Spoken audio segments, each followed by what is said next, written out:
Hey guys, today is May 16th, 2024.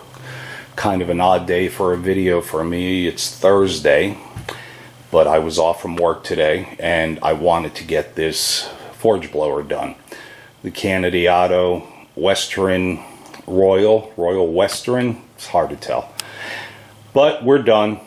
It's totally assembled, cleaned, painted.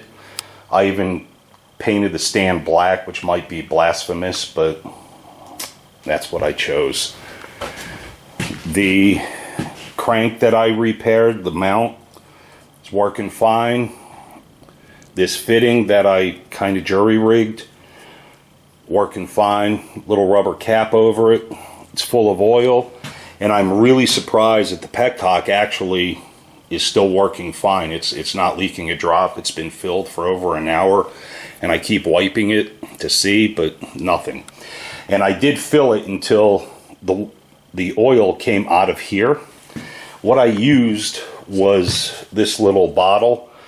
I cut this down and put this plastic tube in it.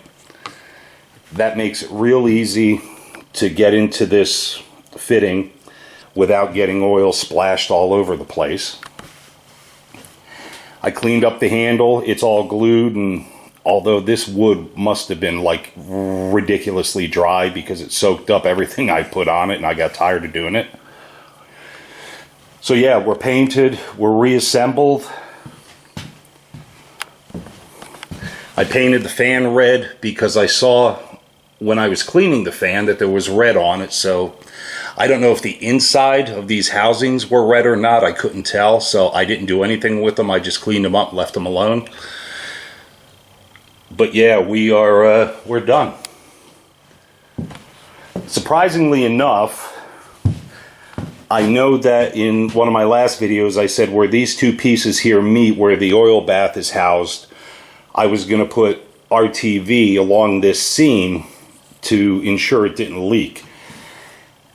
It was so cruddy I didn't even notice, but it actually had this rope seal in the seam pressed in, but I took it out because it was so compressed and it was obviously leaking anyway. I didn't want to risk having the oil dripping out all over the place. And these are the leftover parts from the repair they did on the flange that broke off that I re-welded and fixed. The piece for the handle mount that I cut off, and a little bit of the hardware that they used to mount this makeshift repair. But yeah, I'm really happy the way it turned out. The gears seem a little noisy. Not sure what's up with that. It doesn't really windmill as much as I had hoped. Maybe I don't have the counterweight and the handle set just right. I might do a little research and find out what the deal is with that, how it's supposed to be, because I truly don't know. As I said, with this cover, I just clear coated it because I didn't want to hide all this cool looking brass. But yeah, basically we're all done. And the big question is, does it move air? Oh, before we get to the air moving part, there's one bolt. There's three that hold the gear set to the housing. There was one bolt that had a copper washer on it, and I thought, crap, there's two copper washers missing. But then it dawned on me that the only one that needs to, prevent an oil leak is the one on the bottom. So if you do this, make sure your copper washer goes on the bottom bolt. The other two don't matter because they're above the petcock, and this is as high as the oil gets right across here. So you don't need them on the other two. So I wasn't really sure how to demonstrate the air flow.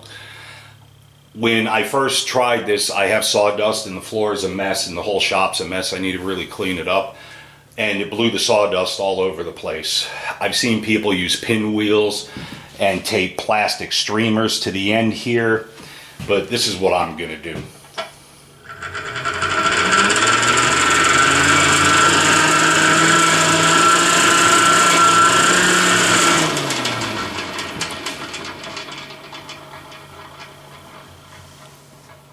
So yeah, I think this is going to work out just fine.